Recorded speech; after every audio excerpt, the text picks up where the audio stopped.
No tak zdravím každého, kto by mal mať, alebo chcel by mať krásne zuby, ale nevie sa odhodlať prekonať svoj strach. Ja som sa na stomatológiu Aupark v Košiciach dostala na odporúčanie mojej dcéry.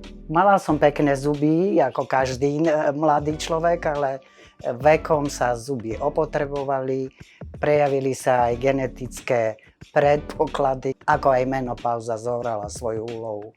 Zuby sa mi kazili a predchádzajúci pán doktor mi vsadil čiastočnú zubnú náhradu.